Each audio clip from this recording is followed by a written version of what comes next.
In the last video, we met our hero Soo-hyuk and his friend Hee-jeong, who likes him but has more important things to do than to confess her feelings. The Tower of Trials is going to appear on Earth soon, and as a regressor, she has some things to tell him about it. He must take a melee weapon, not open his status window in the tutorial, and make a contract with the shabbiest looking god. Soo-hyuk does not believe her until he really is in the tower, but then he follows her instructions, picking up a shabby sword and not opening his status window when prompted. On the first floor, he has to fight goblins and manages to get into a partnership with a young goblin who he names Dobby. As Soo-hyuk defeats the goblin boss, he finds that the necklace Dobby was wearing housed the goblin god Pendrick, and by breaking it, he had set the god free and was awarded with the goblin Saint Dobby as his companion. Initially, Soo-hyuk is not happy with this reward, but Dobby proves helpful in more ways than one. He can use healing magic, and also leads Soo-hyuk to the hidden missions on the second floor, where he fights the orc warrior Karach and obtains his lightning mace as a reward. And because of that, another hidden mission opens. As he enters the boss room, the orcs kill their own boss and hail Soo-hyuk as their liberator. The system asks him if he would like to take the optional hidden mission Orc Liberator, which would be even harder than fighting Karach. He decides to take the mission and finds a huge orc named Perictus who is holding onto a giant boulder. Soo-hyuk's mission is to hold the giant boulder from rolling away, while Perictus, who is initially holding it, fetches a ring and a necklace. He gifts the necklace to Soo-hyuk for completing the mission, and says that he would help him if he ever needs anything in future. With that, Soo-hyuk is teleported to the waiting room. As Soo-hyuk enters the waiting room, the system tells him that he has completed the third floor after completing the optional hidden mission on the second floor and would directly enter the fourth floor next. Now he could access two new features, the climber leaderboard and community, and there are 10 hours for him to get some rest until the fourth floor trial begins. Soo-hyuk is really excited to come out alive again, and as Dobby runs towards food and water, Soo-hyuk gets a message that now he can accept sponsorships from level 2 and level 3 gods. The sponsorship offers and messages pile up in front of his face, but Soo-hyuk just wants them to get over and eat. But then he decides to check the leaderboard and finds that he was the top scorer in terms of achievement points even though he had only crossed the third floor. Hee-jeong was in the second position, but she was already beyond the fourth floor, as were the others behind her. The scores of the top 3 climbers are private, and when the system asks him if he would like to make his score public, Soo-hyuk sees that Hee-jeong's score is still private and decides to follow her lead. He is glad that she is safe, but then he has other questions, like why was there such a huge difference between him and the 4th place climber who only had 800 points even though he was on the 5th floor waiting room. Soo-hyuk decides to search for the answers in the community and opens it, only to find a chaotic influx of messages there. He finds many people complaining, saying that the orc warrior on level 4 almost killed them, and Soo-hyuk fought a legendary orc warrior on the second floor itself. But then he gets a message from Hee-jeong and excitedly opens it. They can send each other voice messages, and she inquires about what challenges Soo-hyuk faced. Hee-jeong even apologizes because she did not know that clearing the challenges would be so hard without a status window. She says she could not even clear the boss room on the second floor, and she is sure no one could have done it except Soo-hyuk.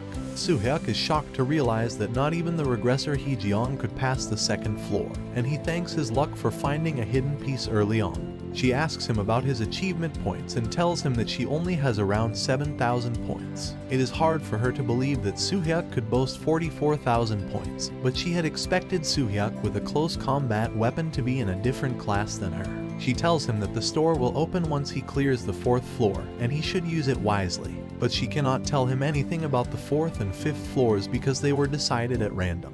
She then tells him that they will talk about the rest of the things in detail when they meet on the 6th floor, and he should take a good rest now. Soo-hyuk is planning to explore the community, but Hee-jeong already knows what he is thinking and scolds him even though he has not told her anything yet. Soo-hyuk is shocked, but he obeys her and falls on the bed. There, he asks Dobby who Caroline was, who had captured 2 gods, but Dobby just screams at him, saying that he knows nothing apart from the fact that he captured the goblin god Pendrick. He does not even know the details of the story, as he was born many years after it happened, and one day he suddenly heard Pendrick's voice, and then the necklace appeared around his neck. Soo-hyuk doesn't understand half of what the young goblin is saying because his words are so incoherent, but he decides to wait until the 6th floor to get more answers and goes to sleep. He wakes up 1 hour before the time is over and turns the community on, where people are talking about how they should unite their power to conquer the tower, and save the Earth. Soo-hyuk has no particular opinion about their comments and goes to the 4th floor, which is a downward sloping cave that extends uphill behind his back. Soo-hyuk finds that Dobby is not here with him when the quest details suddenly pop up in front of him. He had to escape this cave in 2 hours. And then suddenly, Soo-hyuk hears stones falling behind him and starts to run as fast as he can. He doesn't know what's about to happen, but running seems to be his best option. And Soo-hyuk keeps going downward for about 50 minutes, wondering if he chose the right direction. He thinks that there may be some hidden pieces on the other side, but he cannot go back after coming this far. And just as his body approaches its limit, Soo-hyuk comes out of the cave into the open, finishing the quest. He is shocked that it was over so simply, and the system gives him achievement points for completing the quest and not taking even one step back. Soo-hyuk is amazed by himself and thinks that he does not need to rely on Dobby's instincts every time. Soo-hyuk enters the waiting room again, and the system tells him that he can now use the store and enter scholarship contracts with level 4 gods. But he has no time to try them out or to play with Dobby, as there are only 4 hours left before the next trial. Yet, as soon as he receives Hee-jeong's message, he excitedly tells her that he has only over 49,000 achievement points because he could not find the hidden piece on the 4th floor. She tells him to prioritize his life over the hidden rewards. She also says that almost everyone had reached the 6th floor resting room other than him, and that was causing a commotion in the community. Then Hee-jeong tells him to go to the store and buy the Essence of Lightning for 45,000 points and use the remaining points to buy the Body Enhancement Elixir for 3,000 points. Even though Soo-hyuk is scared of spending all his points at once, he does what Hee-jeong tells him to and buys both, whose result depends on the absorption capacity of the climber. Hee-jeong tells him to drink the Body Enhancement Elixir first, and then the Essence of Lightning. But Soo-hyuk feels sleepy just as he takes a gulp of the elixir and has to force himself to drink the Essence of Lightning. Because he had not opened his status window and became a challenger early on, the absorption limits on both drinks were removed, and Soo-hyuk gained their full power. And thanks to his enhanced body, he could also obtain more power from the lightning essence. Soo-hyuk falls asleep as the system tells him this, and he wakes up when the 5th trial has already begun.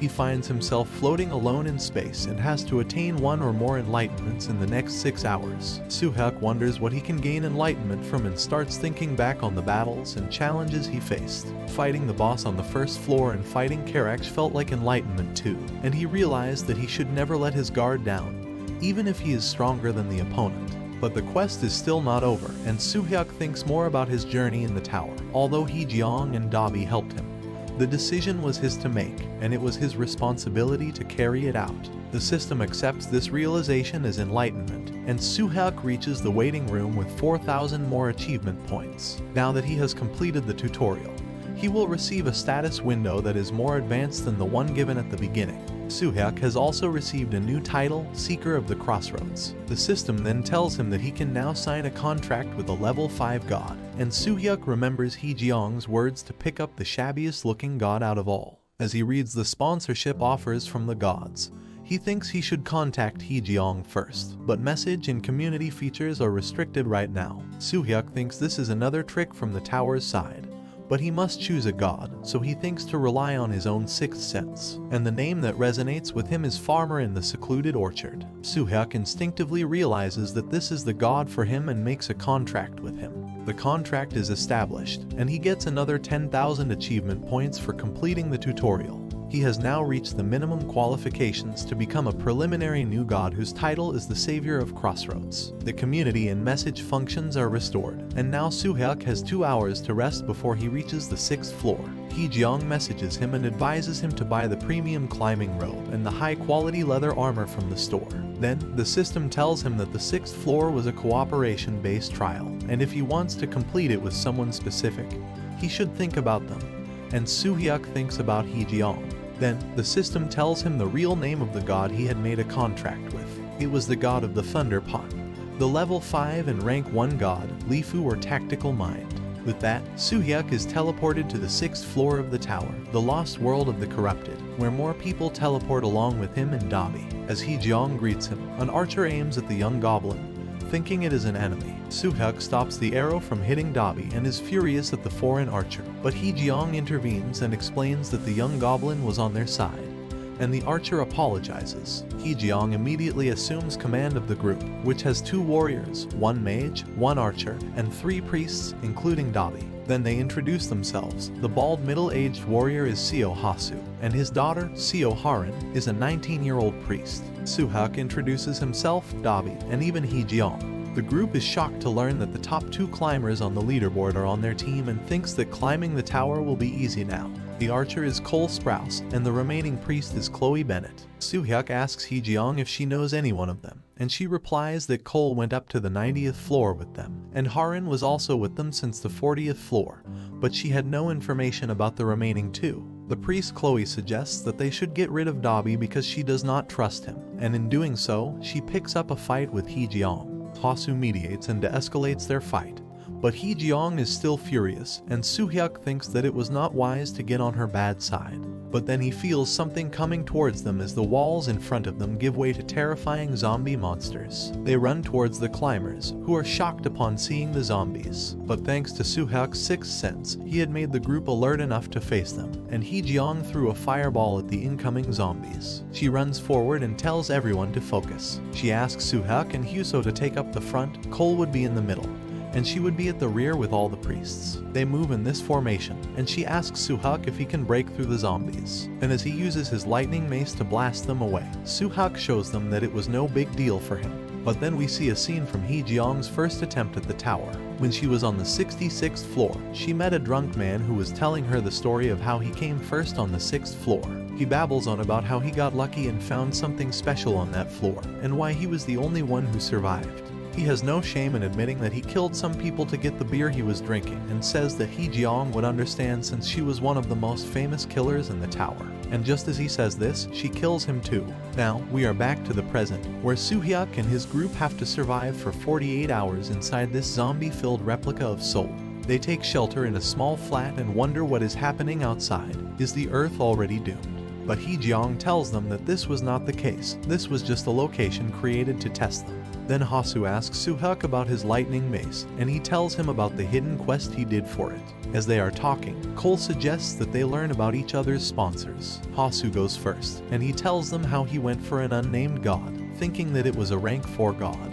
But it turned out to be a rank 2 god instead. Chloe mocks him and says that if that had not happened, he would have been stuck with a stupid decision. But it turns out that she is the only one in the group with a weak rank 5 god, and all others have a rank 1 god because they like their names. And now Hejeong tells Suhyuk that something has changed since the first round. Hasu complains that they were not receiving any benefit from the gods even after making a sponsorship contract.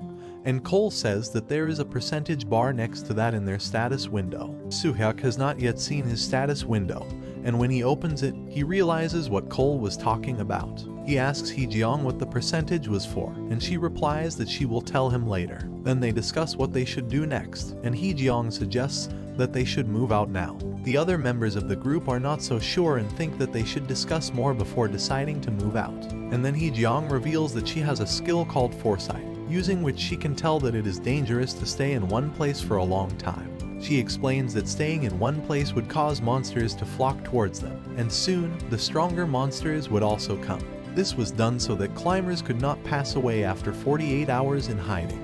The group now trusts her and asks her where they should go, and Hejeong says that they should go to the railway station, as the hidden piece of this floor was there. Everyone knows that Suhyuk got his lightning mace from a hidden quest, so they are excited to complete it. They go outside and fight their way through the hordes of zombies until they eventually reach the railroads. They jump from the platform and crouch next to the tracks until the zombies get bored and leave. With that, they are free to explore the railway station for the hidden piece. Hasu talks about how he used to enjoy fantasy novels before this, and considered this to be an adventure at first. But then he realized that it was real and that he could lose his life at any point. So in case there is mortal danger over him and his daughter, he requests that Suhyuk not pay any mind to him and save his daughter instead. But as they are busy talking about this, Hejeong notices something and tells the group to stop. There is something in front of them that looks like an egg covered in branches. Half of its information is covered, and the information window only tells us that it was a corrupted egg. Next to the egg, there is a ring, a necklace, and an elixir, and all of their information windows are hidden. Hejeong steps up and says that she and Suhyuk will be taking it, as they found it thanks to her, and without their help they could not have reached here. Chloe is opposed to this, but since no one else has any issues with it, Hee-jeong and Soo-hyuk get the things. The egg is the trigger for the hidden quest, which will start as soon as it is broken. Soo-hyuk is about to break the egg when someone suddenly screams for help. A group of climbers is running towards them as they are being chased by the zombies, and Soo-hyuk decides to break the egg after helping them. Meanwhile, the system declares that the corrupted Seraphim Queen's egg was first discovered on the 6th floor in Zone 54. The hidden mission would start there and disappear in all other areas. Soo-hyuk and Hasu take care of the zombies, and the people they save thank them. He asks them how they could get this far with their pathetic skills, and a man says that he took advantage of the zombies being focused on other people and ran here. And he is the same person we saw in Hee-jeong's flashback of the first round. He is curious about the strange egg Soo-hyuk and his group have and says that he has no intention of coveting it. As Hasu talks with the man, Soo-hyuk asks Hee-jeong if he did not seem suspicious. Indeed, he was suspicious and she planned to kill him later. She tells him that the man was a backstabbing scoundrel, but she could not harm him here. The man suggests taking them to his house, which is nearby and has a lot of space. Soo-hyuk decides to take up his offer, and the group reaches his house with the strange egg. Everyone is eager for it to be broken. But Soo-hyuk is having second thoughts now, as his sixth sense is telling him not to break the egg. Everyone is shocked, and they think that going with Hee-jeong's suggestion was a good idea because she could use foresight. But Soo-hyuk tells them about his sixth sense ability, and then asks Dobby to cast a purifying spell on the egg. As Dobby casts the purification spell, the egg flinches, and then Hee-jeong orders all the priests to do it together. And soon, the branches covering the egg break down, and it is no longer a corrupted egg. Its information window opens a bit more and tells us that the egg is about to hatch soon. In the future Hee-jeong saw, a key came out of the egg, and it seems that such a future can still be possible. She has something important to discuss with Soo-hyuk in private and tells others not to touch the egg. She tells him that the hidden mission she knew had changed. Originally, when only 24 hours were left, the queen would appear, and through the key, they could find a safe hiding spot. And now the queen would appear randomly, and Hee-jeong is not sure if the two of them could manage to capture it. But then she comes up with the solution too. They could give the egg to the queen, and she would not fight them. She would not be corrupted because her egg was not broken, and thus she would not harm them. Soo-hyuk asks why she did not think of this before and jokes that it required a sharp mind to become a mage. And as Hee-jeong gets furious, he says that is why he did not become a mage, because he was stupid. But there are still some questions that cannot be answered until they meet the queen, and Soo-hyuk decides that they should take a break until then. As the time approaches the 24-hour mark, the group is ready to fight again, but Chloe says she is not confident enough to fight a monster queen and will stay behind. That only works out in favor of the group, and Hee-jeong is thankful for that. Just as the group gets out of the house, she says she forgot something inside and goes back in. Soo-hyuk volunteers to come along, but she insists on going alone, and Hasu stops him, telling him to give the girl some privacy. After a little while, the system notifies them that the queen is appearing at random locations. She appears with two of her minions and lets out a loud scream, alerting everyone to her location. Soo-hyuk and his group decide to go to find her, but they do not know that because the hidden mission was changed, the real Seraphim Queen would appear, and not a fake one. As Soo-hyuk and his group approach the queen's location, they spot the corpses of many climbers who have been killed recently. They soon find the corrupted Seraphim Queen and her minions massacring the climbers in front of her. Everyone runs away, and the person who tries to warn Soo-hyuk of the danger loses his life too.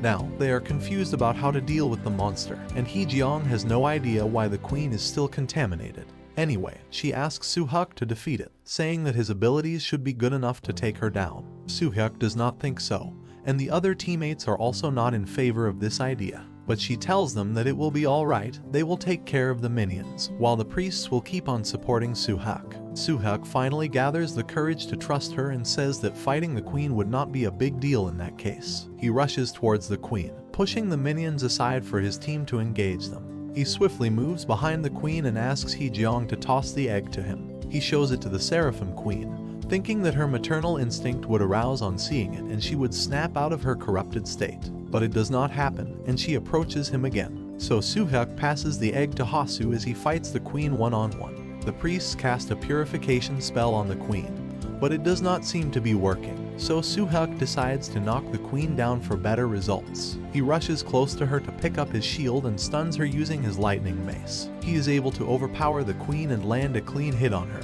and with another blow, He knocks her unconscious, but just as he is about to deliver the finishing blow, Hee-jeong screams at him to stop and try using the purification spell. Soo-hyuk realizes that he got carried away and forgot his original plan. Now, the priests have enough time to keep on casting the purifying spell, and it seems to have worked. But the queen is still unconscious, and Hee-jeong suggests that they move her to the media center while waiting for her to wake up. Soo-hyuk asks the group of climbers they just saved if they have any energy to spare, and could help them with carrying the queen, and they are really grateful and readily obliged to help them. An hour before this fight, when Soo-hyuk and his group left their hiding place, Hee-jeong entered the house again on the pretext of forgetting something there. The owner of the house opened the door, and he was busy on his phone when Hee-jeong launched a fireball at him, killing him.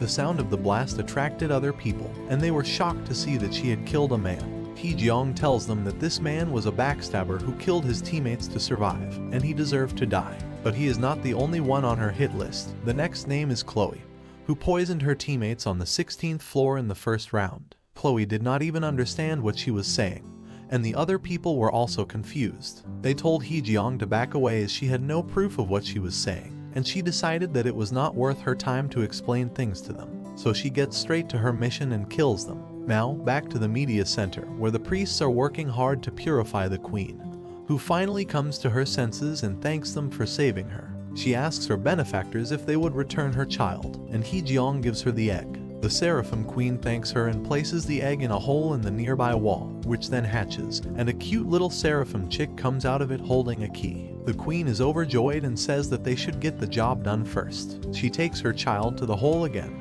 and it puts the key into the keyhole and opens it. With that, the 6th floor quest for Soo-hyuk and his team is completed, and the system tells them that their achievement points are being calculated. They have completed the mission with over 23 hours to spare, and that would also be counted as an achievement. The information window clears, and now Soo-hyuk finds out that the queen was from a species called the Seraphims. She asks to know the name of the person who saved her, and Soo-hyuk tells her his name, but before he can say anything else, Hee-jeong stops him, saying that this was enough.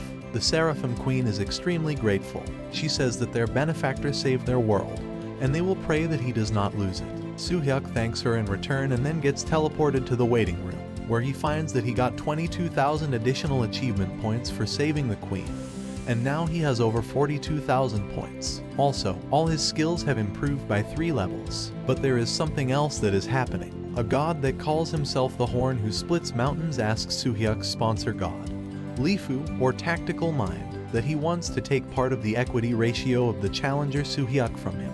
Back in the waiting room, Soo-hyuk finds the community full of his praises and gets a bit embarrassed. He also talks with his newly formed group, and Hee-jeong tells them to buy the body enhancement elixir and drink it. After talking with everyone else, Soo-hyuk and Hee-jeong talk amongst themselves, and even though Soo-hyuk is named as the party leader, Hee-jeong also has the authority to invite people in and kick them out of the party. Soo-hyuk wants to know what they should do with the last remaining spot in their party, but Hee-jeong suggests that they should leave it vacant. Less members meant more achievement points for everyone, and they also have Dabi, who was quite good at his job. Then he asks her what he should buy on this floor with his 42,000 achievement points, and Hee-jeong is shocked by that number yet again. But she tells him not to buy anything right now, as he already has the Seraphim potion and his gear is also still in good shape.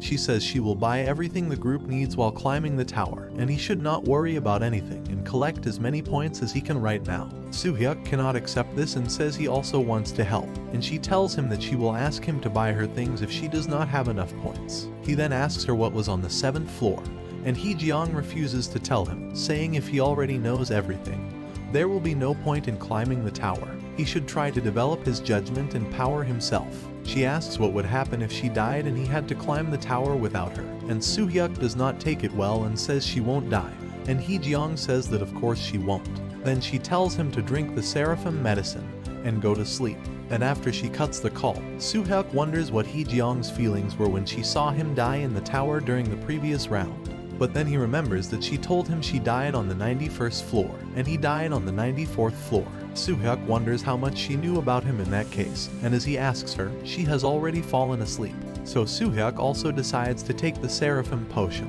which hardens his skin and muscles while also boosting his strength and agility. The next day, Soo-hyuk and his team move on to the 7th floor of the tower, which looks like a marshland forest. Soo-hyuk checks out his status window and finds something next to his percentage bar of the ownership ratio that is not revealed properly. The stage for the 7th floor is called the Grotesque Forest, where tiger people live. The climbers have to kill at least 3 tiger people within 6 hours to clear the quest.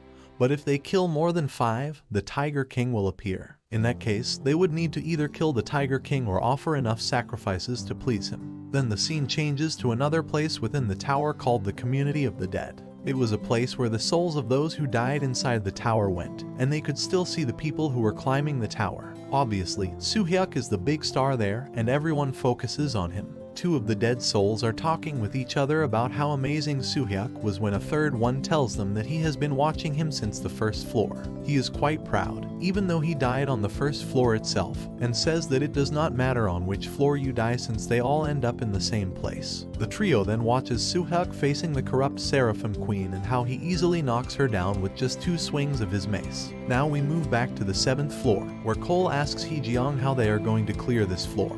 And she replies that she cannot say anything because her foresight is not a voluntary skill. Soo-hyuk understands that she was saying this just to make sure everyone was on their toes and developing as they climbed the tower. They start talking about their quest and think that finding 3 tigers in the forest in just 6 hours could be a tricky quest. Hasu suggests that the archer could use his sharp senses to locate them, and there is a doubt in Cole's mind that Soo-hyuk's 6th sense is sharper than his 5 senses. But then he asks what the thing about the Tiger King being summoned was, and Hee-jeong tells him that maybe they would have to sacrifice a person to appease the Tiger King.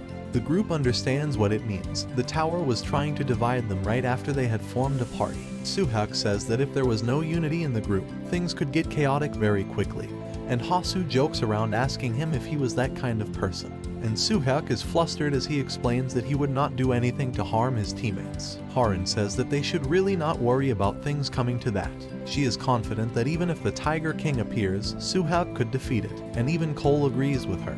But Soo-hyuk tells them not to dwell on it. There is a chance that the Tiger King is stronger than him. He wants them to prepare for the worst-case scenario and has no intentions of losing any of his teammates here. But as Soo-hyuk says that they should decide on a direction as they go looking for tigers, he realizes their presence. The group gets ready for combat on cue and fends off the 2 tiger men that attacked them. Soo-hyuk tells his team that they have to kill less than 5 tigers, so they should try to refrain from damaging them. Hasu also helps him, and together they block the tiger men's attacks and lead their team. Over an hour has passed, and they have not killed any enemies despite being surrounded by them. They were running away while keeping the tiger men at bay, and now Cole tells Soo-hyuk that the priests were getting tired. Harin and Dabi are in bad shape and cannot run anymore, but Soo-hyuk knows they cannot stop here. He tells them to cast a vitality spell on themselves as the tiger men get ready to attack him. But then Hasu finds himself in a dangerous situation as a tiger comes at him from his blind spot. But before it can harm Hasu, Soo-hyuk comes in and knocks the tiger man away.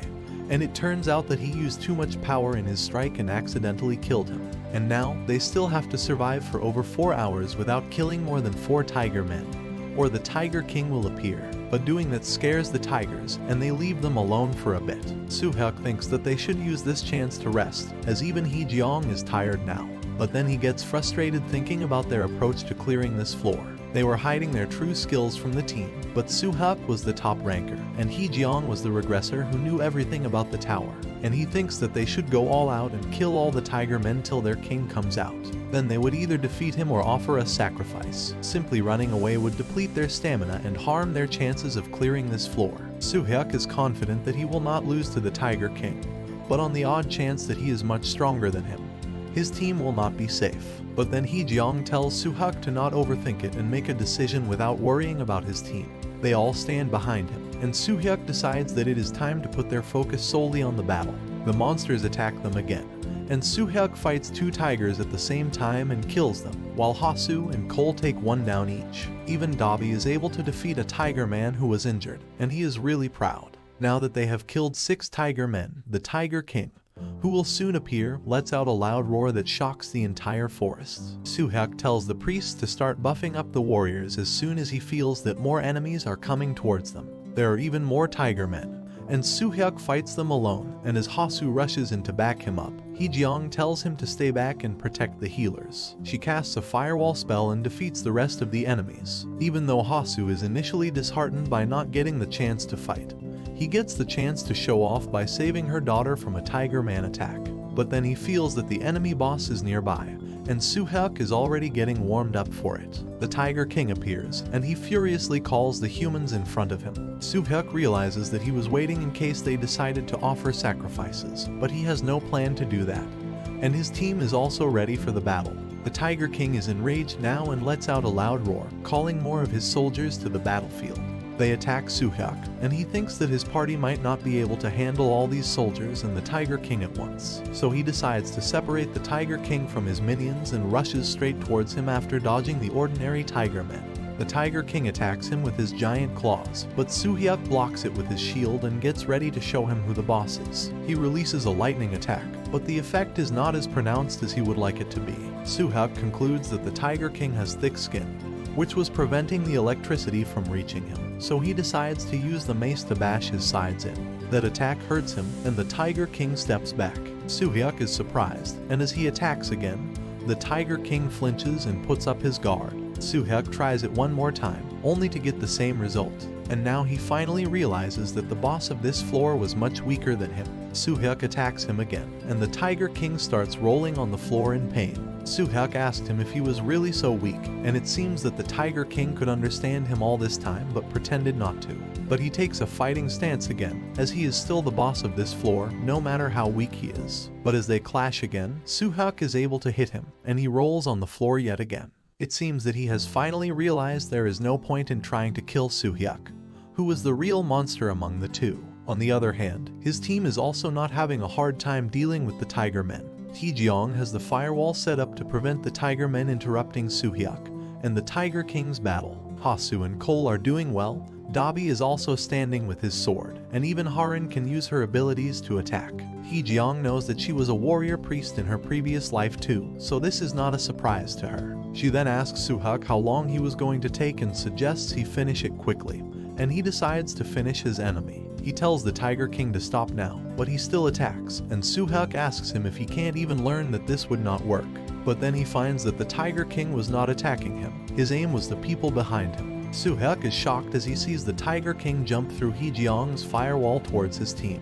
He panics and shouts to warn Hasu that the Tiger King is coming his way.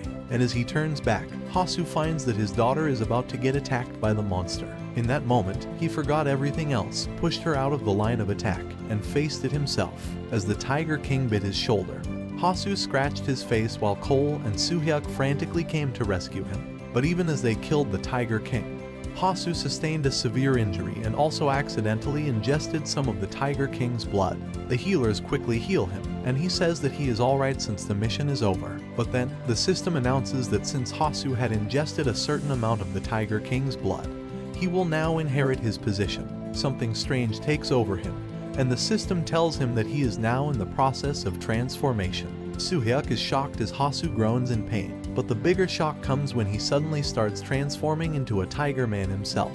Harin is worried about him, but Hasu tells Soo-hyuk to get her away from him while he still has his senses. Soo-hyuk asks Hejeong if she can do anything about this, but even she does not have an idea about it. He thinks that this is all his fault, because he let his guard down and got overconfident. Hasu was about to turn into a monster. He forgot the things he learnt from fighting stronger enemies like the Goblin Paladin and Karaksh. He thinks that if Hasu really turned into a monster, the only choice would be to kill him. And as Soo-hyuk decides to kill Hasu, who no longer seems to be a human, his god, Lifu, intervenes. He sends him a message, saying that he wants to sponsor him and offer him a purification elixir. The system tells him that since they were not yet ready to establish a pre-sponsorship deal, the climber will have to pay an additional stake, and the sponsor will also pay an additional penalty for making this deal.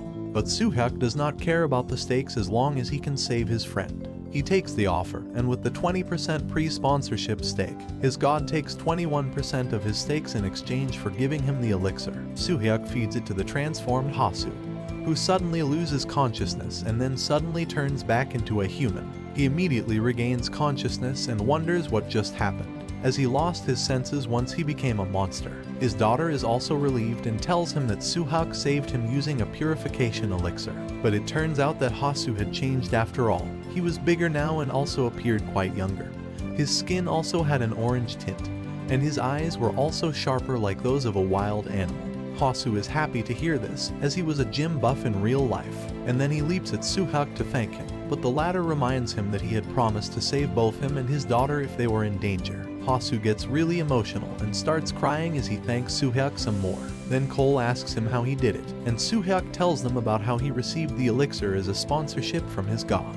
He thinks that the system told him that the pre-sponsorship was not yet unlocked, and would only get unlocked in the future, and he was an exception. But as Suhyuk tells them that the god stake ratio also increased, Hasu and Harin are tense as they feel responsible for this, but he tells them not to feel any pressure. And then Cole reminds him about the penalty the god would receive for breaking the rules. He is sure that having a higher stake ratio would be favorable to the god, but if they were not doing it yet, it means they would also face a penalty right now. And it was probably because the penalty they face is greater than the stakes they can claim. Suhyuk also realizes that there is logic in this deduction, but then Cole says that no matter what happened, they should also thank his sponsor god for helping them. Hasu and Harin thank Suhyuk and his sponsor god, but then Heejeong interrupts their touching moment. She says that they should get moving now that things are under control. Cole suggests that they could rest for some time since the boss was defeated, but Heejeong says that his foresight skill activated after killing the boss, and she saw something that they could gain. Hasu laughs, saying that they did not need to worry about him. He was fine and even gained a new skill called Tiger Blood, and his abilities had increased too. And Suhyuk thinks that because of the purifying elixir, even if he levels up, Hasu will not turn into a tiger. Then he asks Heejeong where they should go, and she says that she saw a cave but has no idea where it is. Well, Hasu spares them the trouble of searching for it because he can smell it using his new abilities. He says that he can feel some unpleasant smells and vibes coming from the direction of the cave, and the group follows him. On the way, Harin acts quite cheerful, and Heejeong thinks it was thanks to her dad being normal again. And then they reach the cave. It looks like a tiger's den, and therefore the group has questions about why it feels unpleasant to Hasu, who is part tiger now. And so, Suhyuk decides that they should go in and check it out. The system tells us more about the cave. It was a hidden quest called Tiger and Bear that was being added to the hidden quest King's Den. With this, the video ends. Tell us what you think about it in the comments. We learned a lot about the system of the tower in this video, but there are many things yet to be understood. So let us wait for the next video, which will have more answers. If you enjoyed the video, leave a like and subscribe to our channel for more such videos.